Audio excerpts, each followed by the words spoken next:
ധ്യാനങ്ങൾ കൂടിയപ്പോൾ അന്ന് ഇതിനേക്കാളും നിറച്ച ആളായിരുന്നു ഹോള്. വന്നപ്പോൾ എല്ലാവരും ഈ കസേരയിൽ നിന്ന് തെറിച്ചൊക്കെ പോന്നു. എനിക്ക് ഭയങ്കര പേടിയായി. ഞാൻ വന്നു പെട്ടത് എന്താണെന്ന് എനിക്ക് മനസ്സിലായില്ല. മോൻ ആക്കിയിട്ട് തിരിച്ചു പോവുകയും ചെയ്തു. അന്ന് രാത്രി എനിക്ക് ഭയങ്കര പേടിയായിരുന്നു. പിറ്റേ ദിവസം ഞാൻ ചാൾസ് ബ്രദറിനോട് ചോദിച്ചു, എന്താ ഇങ്ങനെ എല്ലാവരും വീഴുന്നത്? അപ്പോൾ ബ്രദർ ഇങ്ങനെ പറഞ്ഞു തന്നു. പക്ഷേ എനിക്ക് അന്നിട്ടൊന്നും ഇങ്ങനെ ഇത് പറയുമ്പോൾ എനിക്ക് ഭയങ്കര പേടി. ഞാൻ സമയത്ത് കണ്ണടച്ച് നിൽക്കും.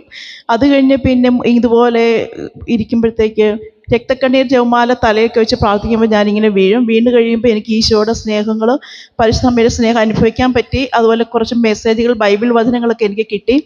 അപ്പോൾ ഞാനും എൻ്റെ മോളും കൂടിയാണ് വന്നത്.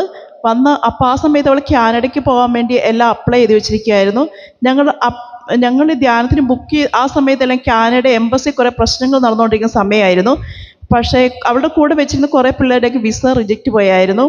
ഇവളുടെ 2 ദിവസത്തിനുള്ളിൽ വന്നായിരുന്നു. പക്ഷെ ഞങ്ങളത് ഇവിടെ വന്നുകൊണ്ടാണെന്ന് ഞങ്ങൾ ശ്രദ്ധിച്ചില്ല.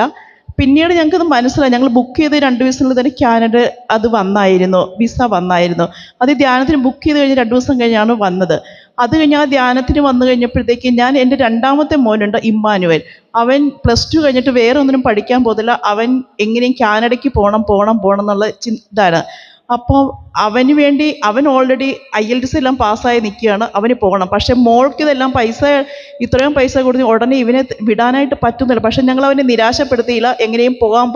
അപ്പം ഞാനിവിടെ വന്നു കഴിഞ്ഞപ്പോഴത്തേക്ക് റോസാമിസ്റ്റിക്കാൻ ഇവിടെ സാരിമാതാവിൻ്റെ അവിടെ ഇങ്ങനെ അപേക്ഷ എഴുതിയിട്ടപ്പോൾ ഇമ്മാനുവൽ, ഞാനങ്ങനെ ദൈവഹിതമാണെങ്കിൽ അവൻ പോകട്ടെ, മാതാവെ ഇടപെടണേ, അല്ലെങ്കിൽ അവൻ ഭയങ്കര പ്രശ്നമുണ്ടാക്കും. അങ്ങനെ ഞാൻ വീട്ടിൽ പോയി. അപ്പം ഇവിടുന്ന് പറഞ്ഞു വിട്ടായിരുന്നു, നമ്മൾ ധ്യാനം കൂടി ചെന്ന് കഴിഞ്ഞാൽ 100 രക്തക്കണ്ണീർ ജപമാല എങ്കിലും ചേർന്ന് പോയ അന്നേരം വണ്ടി മുതൽ മോൻ വന്ന് കൊണ്ടുപോയി. വണ്ടി മുതൽ അന്നേരം മുതൽ തുടങ്ങി രക്തക്കണ്ണീർ ജപമാല തുടങ്ങി. ഒരു 100 രക്തക്കണ്ണീർ ജപമാല ഞാൻ ചൊല്ലി തീർത്തായിരുന്നു.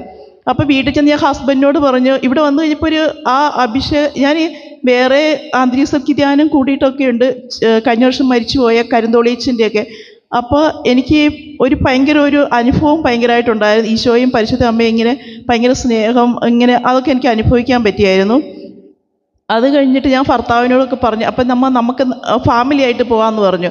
അപ്പോഴത്തേക്ക് ഞങ്ങളിങ്ങനെ പെട്ടെന്ന് ധ്യാനത്തിന് ഒരു ദിവസം രാവിലെ 9 മണിക്കാണ് ചാൾസ് ബ്രദറിനെ വിളിച്ച് പറയുന്നത് ധ്യാനം ബുക്ക് ചെയ്യുന്നത്.